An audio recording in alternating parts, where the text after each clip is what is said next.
Wrestling fans, thanks for clicking the Dreaded D Rose Report. Hope everybody had a great weekend.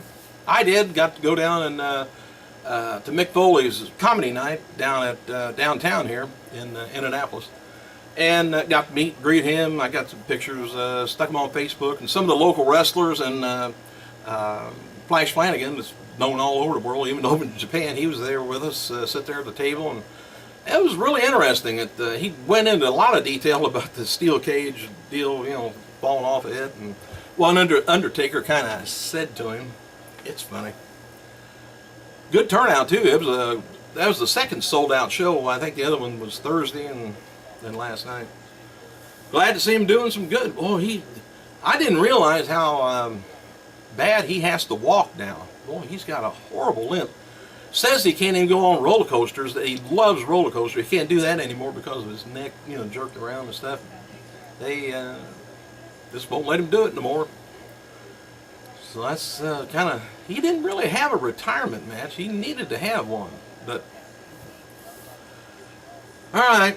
Hey, tonight's Raw taking place at Scott's Trade Center in St. Louis. Confirmed for. I hope they didn't get hit by any tornadoes. Anyway, confirmed for tonight's show is going to be Daniel Bryan's return. Rob Van Dam taking on Bad News Barrett for the IC title tournament finals. And Ryback, Curtis Axel, taking on Usos for the tag team titles, and an appearance by HUGH JACKMAN. And there's also a planned segment with Stephanie apologizing to Daniel Bryan. All. And WWE's focus points for tonight's show is going to be, can the Authority control Kane? Will Dolph Ziggler and HUGH JACKMAN teach Damien Sandow respect? Which apparently he's going to be probably busted in the nose. And what will happen to the Shield versus and Evolution? They going to get along or not? I suggest not. Who will advance, Rob Van Dam or Barrett? Will the Usos retain their gold? All right, Titus O'Neil, believe it or not, has been working out with James Laurinaitis, son of Road Warrior Animal, and other members of the NFL St. Louis Rams earlier yesterday at the Rams Training Center. Odd. Got some potentials there, maybe. All right, Stamford, Connecticut. Say what you want about WWE. I'm not going to put them down. Never will. On April 28, 2014, Stamford, Connecticut. It's got a little release here. It says WWE Today announced that its global online charity auction, Superstars for Kids, have raised more than $400,000 benefiting boys and girls clubs and New Orleans Saint quarterback Drew Brees' nonprofit organization, the Brees Dream Foundation. And that's just one organization they help. All right, here's the other thing. You talk about a heel turn and a big face turn. I think it's done. The Shield granted a Make-A-Wish this weekend. WWE live event in Peoria, Illinois. And I think this is the first time the Shield has done Make-A-Wish as a trio. All three went. And WWE superstar Alex Riley turns 33 years old today for some reason. And according to WWE DVD News, Amazon is listing for a new WWE Men of Mayhem DVD that's going to be released on June 17th with a price of only $10.45. It could be just a double pack of past titles. Don't know the details on it yet, but it's a good price.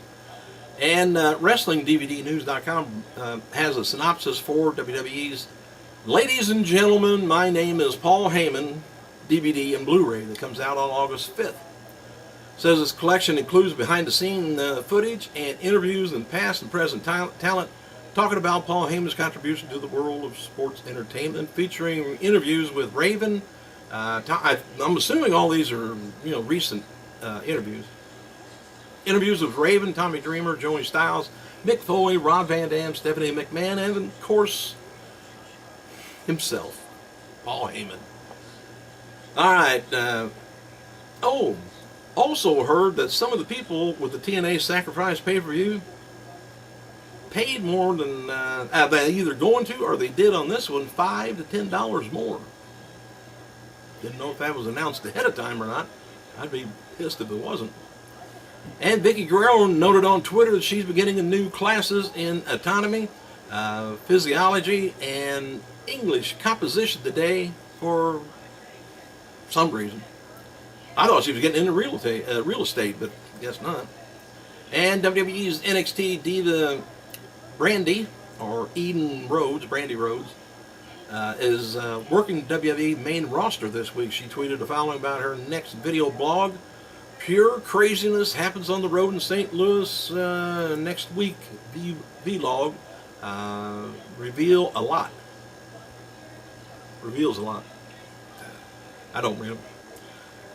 Below, here's a synopsis for next Sunday's Sunday night's episode of Total Divas, if you're keeping up with that. Flirting with Fandango.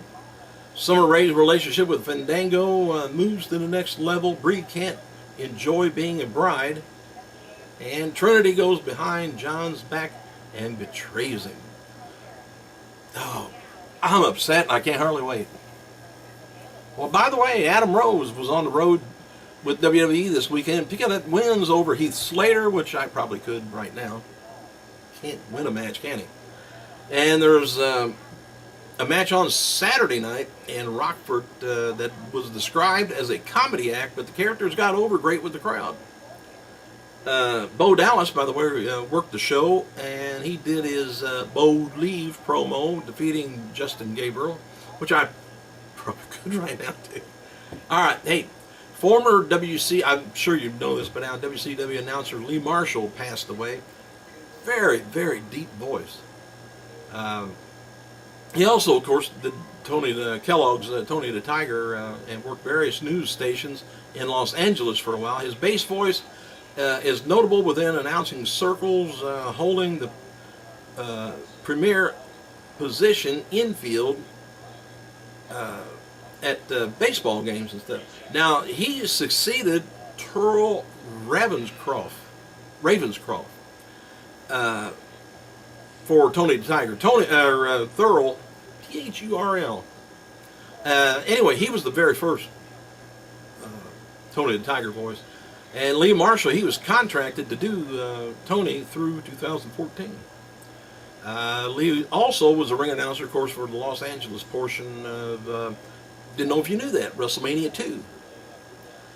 As far as I know, I can't find an age on him anywhere. But he died, I believe, of esophageal cancer. Terrible way to go. Thoughts and prayers to his family and anybody that knows him. Noted before that WWE was asking talent to come up with names for their finishing moves. Rosa Mendez revealed on Instagram that she has a new submission called Rosa's Thorn. I guess maybe once you get in it, you get stuck. I don't know. Thanks for clicking, you guys. I gotta go.